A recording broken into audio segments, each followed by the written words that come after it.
c'est Xila ASMR et aujourd'hui on se retrouve sur une nouvelle vidéo de JV Blabla. Donc le principe est simple, je vais juste donner mon avis sur tous les jeux auxquels j'ai joué de septembre à fin octobre. Donc on commence tout de suite par Risk of Rain 2. Donc c'est un roguelike comme j'ai l'habitude de jouer sur ma chaîne, où le principe ça va être que ça va fonctionner par palier. Plus le temps avance, plus les ennemis vont devenir forts et difficiles à abattre. Et donc va falloir jouer sur le fait de soit on va très vite mais du coup on a plus de mal à se stuff et à avoir des items, soit on va plus lentement et on prend son temps mais on sait que les ennemis en conséquence vont être plus forts. Donc il faut réussir à jouer entre les deux tempos. Et donc ça se joue en plusieurs mondes où à chaque monde, à la fin du monde, il y aura un boss.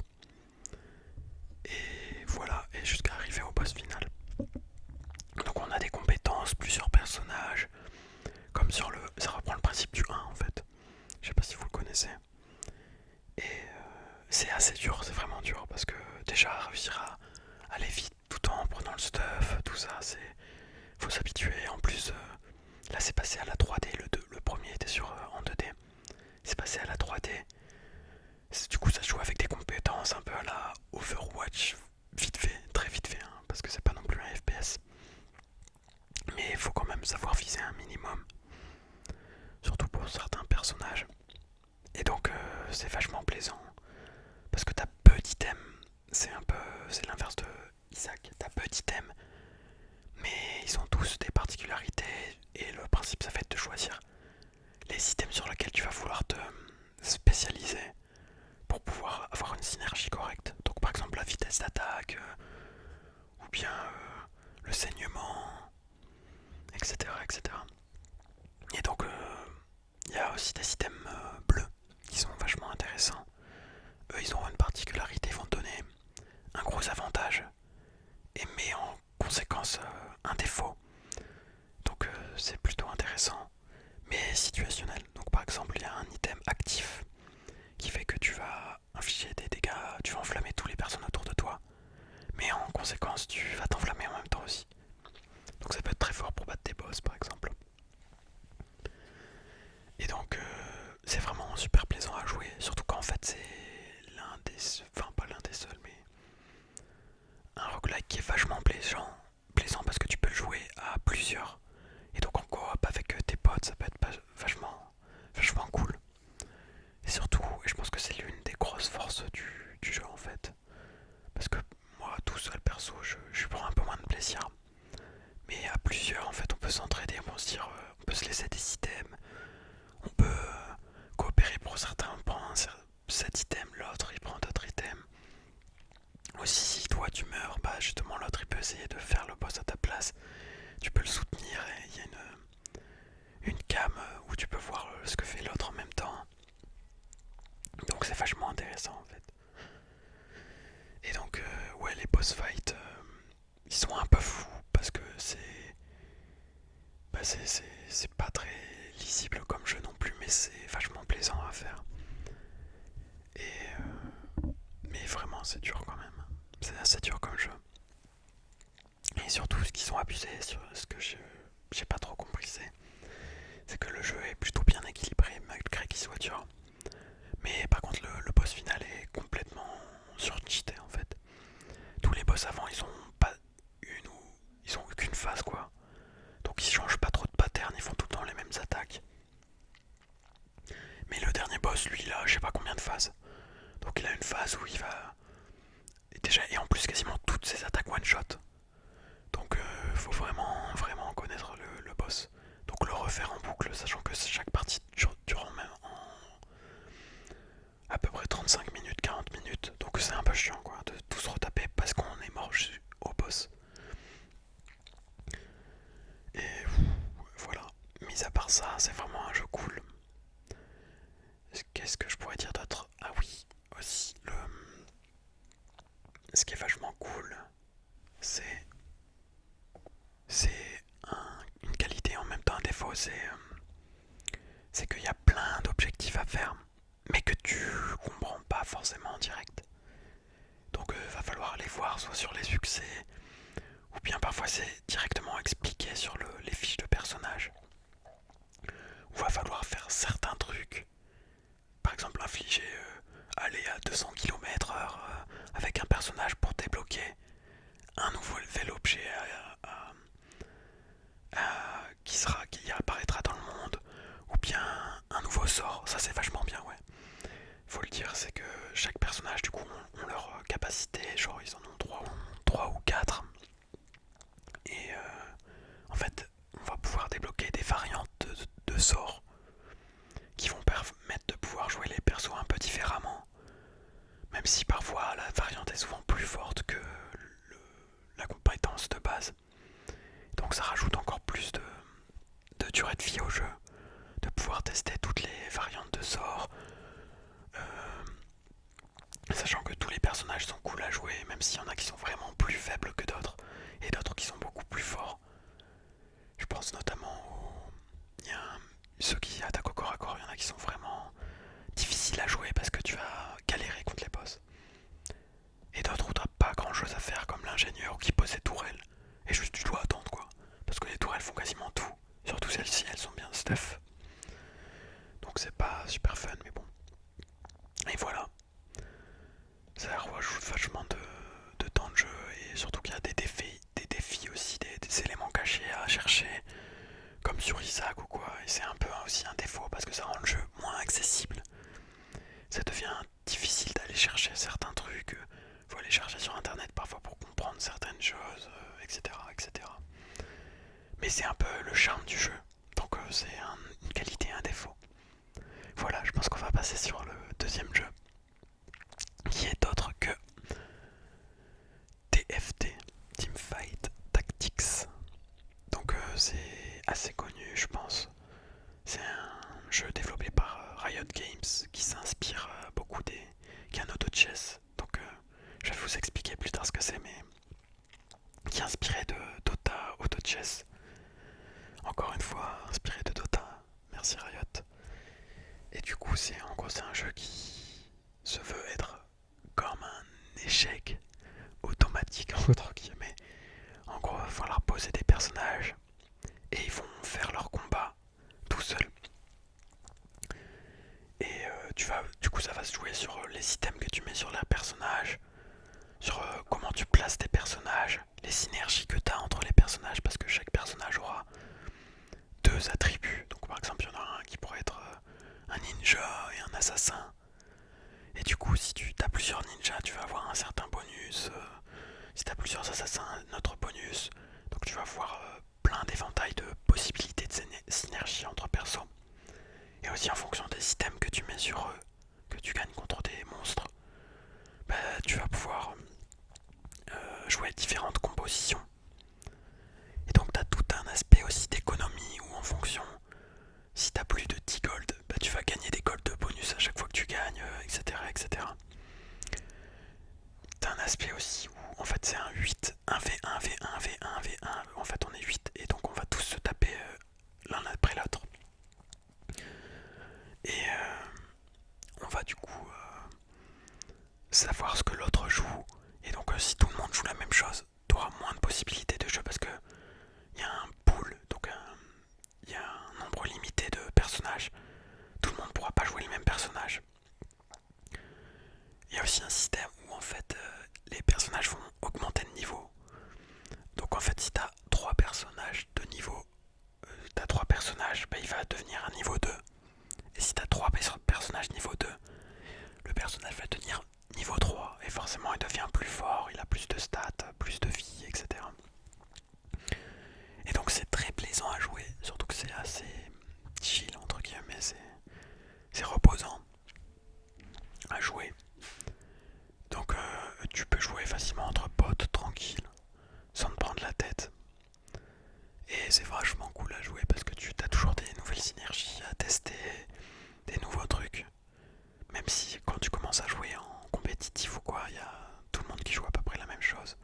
Entre une variante de 10 compositions quoi.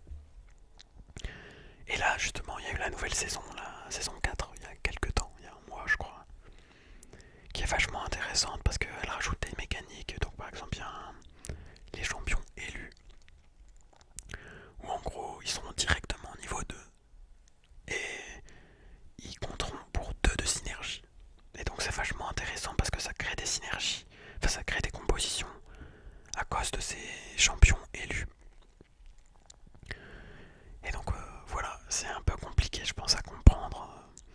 sans avoir joué au jeu. Faut vraiment de la pratique, un peu comme Hearthstone. C'est un peu comme Hearthstone, les trucs comme ça. Sans avoir joué au jeu, c'est un peu difficile à comprendre, mais c'est vraiment cool comme jeu. Donc je recommande, même pour jouer une fois de temps en temps. C'est un jeu en multijoueur, donc forcément, si vous êtes plus apte à jouer à des jeux en solo, ce sera peut-être pas forcément pour vous, mais à jouer avec des potes, c'est vraiment cool, comme je le disais.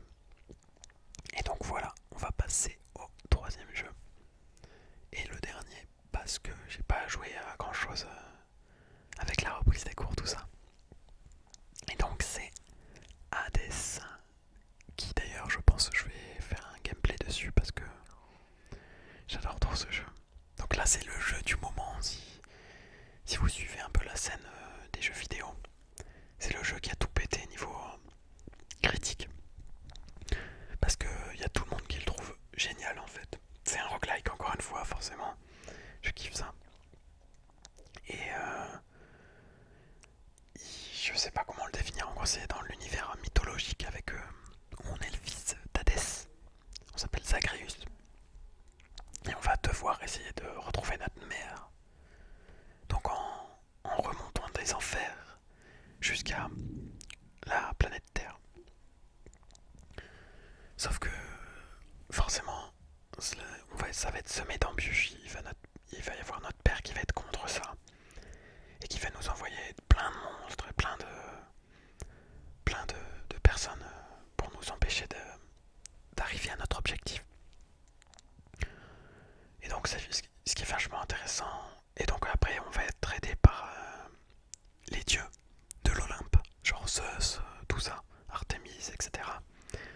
Qui vont nous accorder des bienfaits pour nous aider dans notre quête. Et donc ce jeu, c'est un peu, je crois qu'il se passe un peu des jeux comme Diablo, donc les hack and slash. Et c'est vraiment génial. On va avoir plusieurs armes qui changent vraiment totalement le gameplay. Et en fait, ce qui est vachement intéressant, c'est qu'à chaque fois, déjà c'est un truc à progression définitive.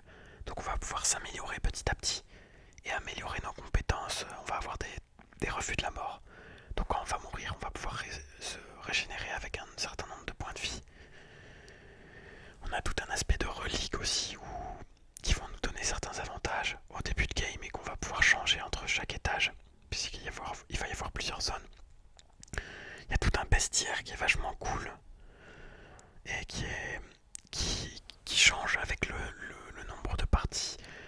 À chaque fois notre hub, donc le retour au spawn, on va avoir de nouveaux personnages qui vont arriver. Le lore est super intéressant, l'histoire évolue à chaque fois qu'on meurt. On a des nouveaux personnages qui vont nous donner certaines indications. Certains personnages vont permettre d'augmenter de façon permanente le jeu. Donc en nous accordant certaines choses, ce qui est intéressant, c'est qu'à chaque fois, enfin jusqu'au moins pour les 30 premières parties au moins, enfin genre si on n'a jamais joué, on va avoir à chaque fois des nouvelles surprises. On va se dire, ça c'est nouveau, je connaissais pas, qu'est-ce que c'est? Donc par exemple des nouvelles améliorations pour l'arme qui changent totalement le gameplay. On va avoir des bienfaits, donc les bienfaits, on va avoir des synergies entre dieux. Donc par exemple il y a Zeus qui fait des éclairs, Artemis qui fait des coups critiques. Merde, comment elle s'appelle? La déesse de l'amour, qui va affaiblir les ennemis, qui va les charmer. Et donc les dieux vont pouvoir jouer par exemple en duo, donc qui vont donner des effets bénéfiques pour les deux dieux. Donc c'est vachement intéressant, t'as trop de possibilités de gameplay, malgré que t'aies un nombre limité de bienfaits, il doit y en avoir je pense une centaine en tout. Mais ils ont vraiment tous un impact fort sur notre gameplay. Surtout qu'on a déjà de base un set assez développé, donc avec une attaque de base, une technique, donc c'est l'attaque spéciale à l'arme, et un lancer, donc c'est une lance qui reste coincée dans les ennemis, et un élan aussi, où ça va être un dash. Donc c'est un peu compliqué à expliquer comme ça, mais quand vous voyez le